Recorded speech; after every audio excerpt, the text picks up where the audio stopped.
All right, so I wanted to kind of do like a little bit of like an informal, just kind of first thoughts about the Dell G3. So this laptop is the Dell G3. It's actually the 2019 version. And the exact model, I believe it's the 3590.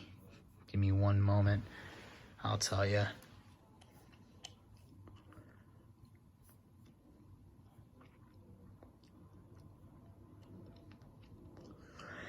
So, yes, it's the 3590. So if you look, sorry for the shakiness.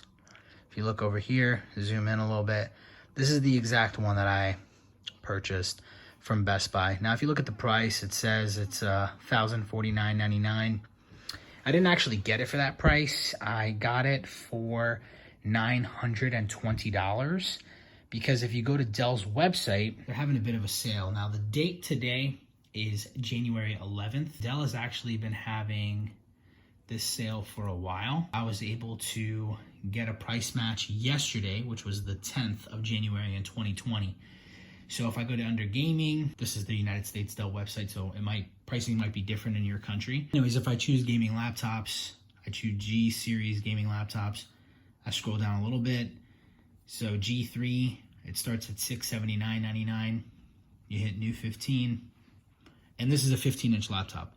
I don't think the new G3 comes in a 17-inch. It didn't give you an option for it on Dell's website. And again, this is the United States, so maybe they offer it in another country, but here in the US, you can only get a 15-inch. This one actually has an i5. If this one had an i7, obviously it would be a little bit more expensive.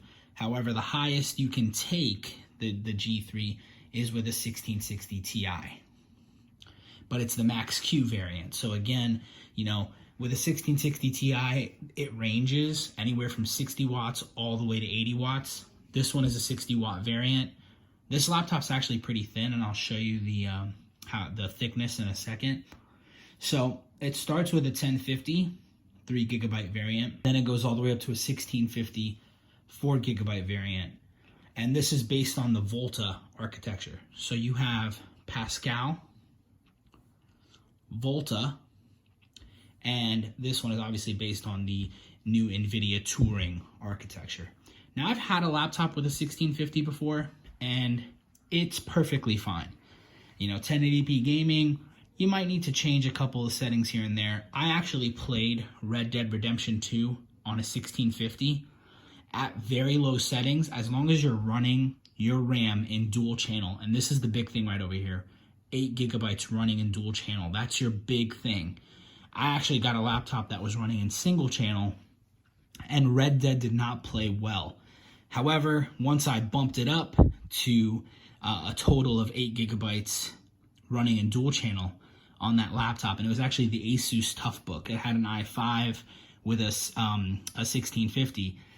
Red Dead was very playable. I actually got above 30 FPS at medium settings, and it was great.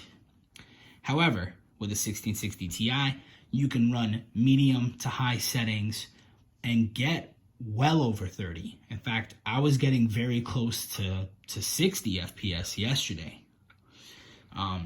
So again, you got to play with some of the settings. You can't just move the slider, because in Red Dead it's just a big slider. You can't move the slider all the way. I was running using the Vulkan API, because I find that using the DirectX API with a laptop that has switchable graphics, I find that if you change it to DirectX and then you leave the game, because you have to restart the game, and then come back into it, actually the FPS drops tremendously. So I find that Vulkan is a lot more reliable with laptops that have switchable graphics, because I never had this problem on any of the other laptops I tested, like the Lenovo Wi-Fi 40 that doesn't have switchable graphics. It has a auxiliary switch instead, whereas the Dell G3 that has switchable graphics, I noticed that there was a little bit of a problem when using DirectX API. So anyways, long story short, you see how it says $939.99? I got this one for $920. These exact specs. that Best Buy has for $1,050. Dell has it for $939.99. So how did I save $20? Well, if you look closely, this is white. So I actually purchased a black version. So again, I purchased it from Best Buy and they price matched Dell. So the Best Buy one is all black.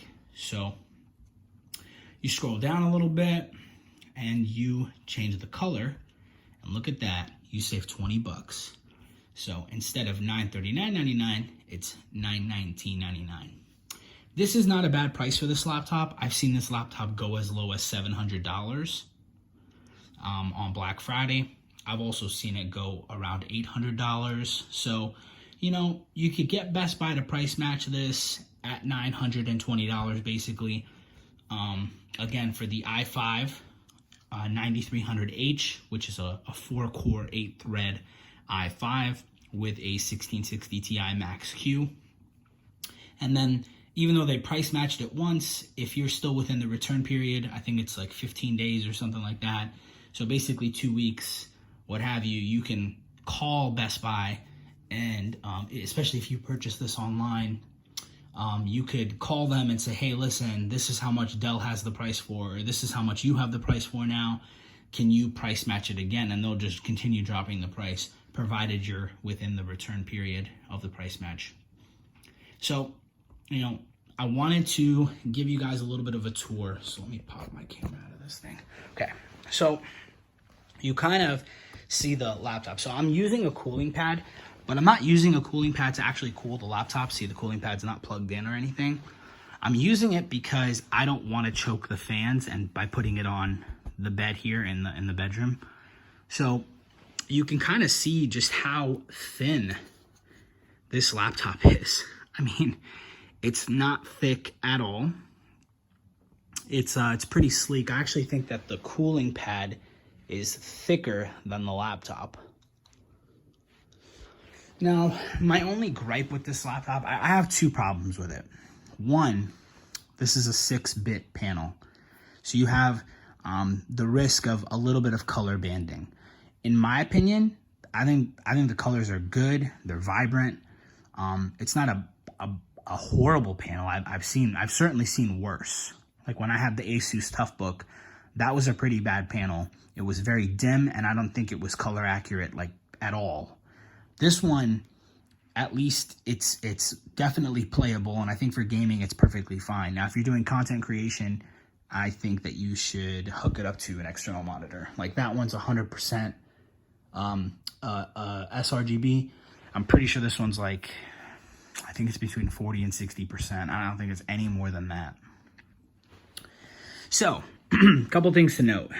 Now again, this is the 1660 Ti with a quad-core i5 9300H, 4-core, 8 threads. So, you got the power, USB Type-C. This is not Thunderbolt 3. But if you see it right there, that means that supports DisplayPort. So, you could theoretically plug this into a G-Sync monitor and boom, you got G-Sync going on, because G-Sync cannot come out of that port. USB 3.0. This is an Ethernet port, combo microphone headphone jack. And let's switch to the other side now. I'm not actually going to shut the lid because I set it so my computer goes to sleep. I'm actually converting a video right now, and I don't want it to stop the conversion. Okay, so over here, move this out of the way. Full-size SD card slot, USB 2.0, USB 2.0. This is pretty disappointing. And then you got the Kensington lock slot, or the N stands for Noble lock, I guess. But if you see, Dell's kind of gone with the trend here, right? So the trend is the gaudy gamer look is gone. And I really like to compare this to HP Omen 15 with, I think it's an i7 with a full-blown 1660 Ti. I don't know if it's 70 watts or 80 watts. I have no idea. HPs usually are pretty powerful, so my guess is it's probably 80 watts. I'm not 100% sure. But it has a 6-bit panel just like this laptop. That laptop is $900, right? On sale, it's $900. That laptop looks like a gaudy gaming laptop. I mean, it's all the gamer red, the Omen logo. I find that there's a lot of flex. Let me show you this here. I find that there's a lot of flex on the HP's laptop, whereas here on the Dell, it's very rigid. It's high quality plastic.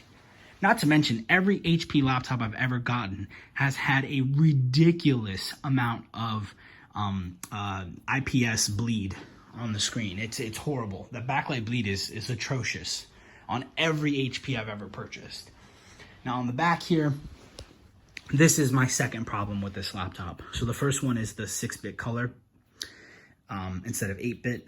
You see how these vents are positioned? Watch this.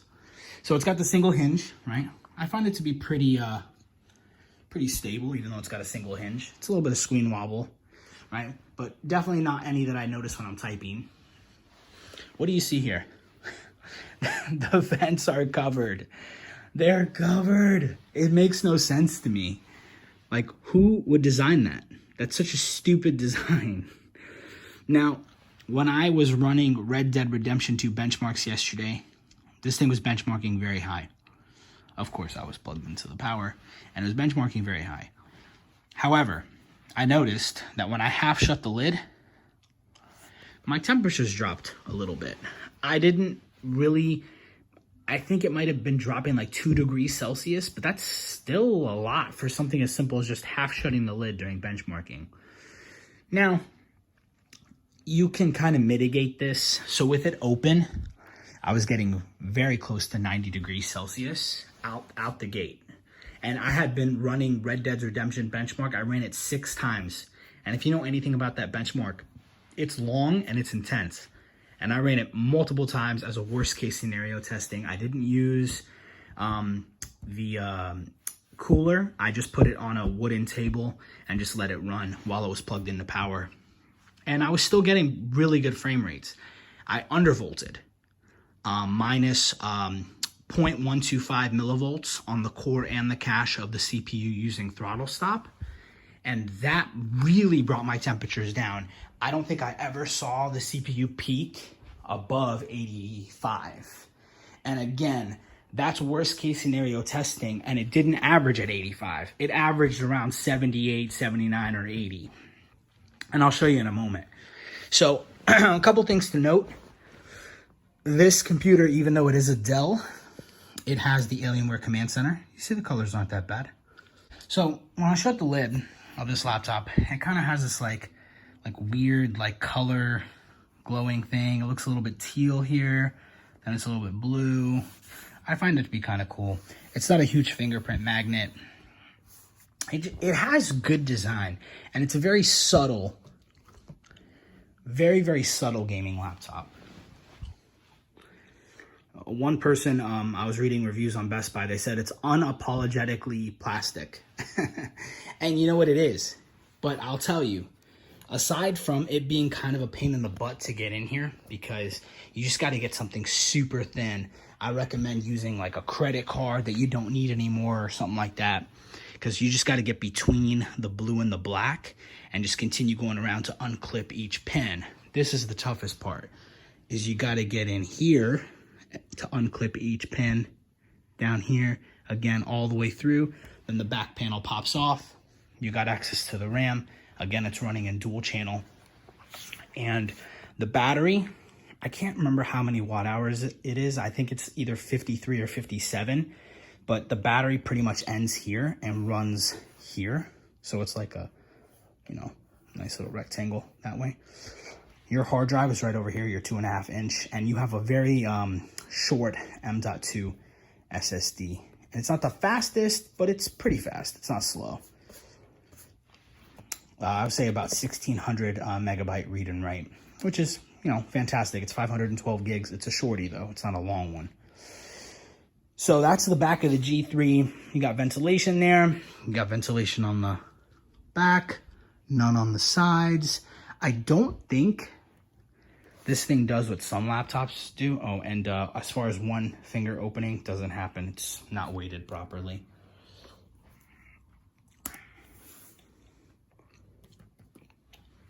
Trackpad's nice and big, Windows Precision drivers. It's pretty smooth. It's not as smooth as glass, but it's very smooth. Over here, I'm pretty sure it's plastic. However, this is very smooth and it feels very, very good on my hands.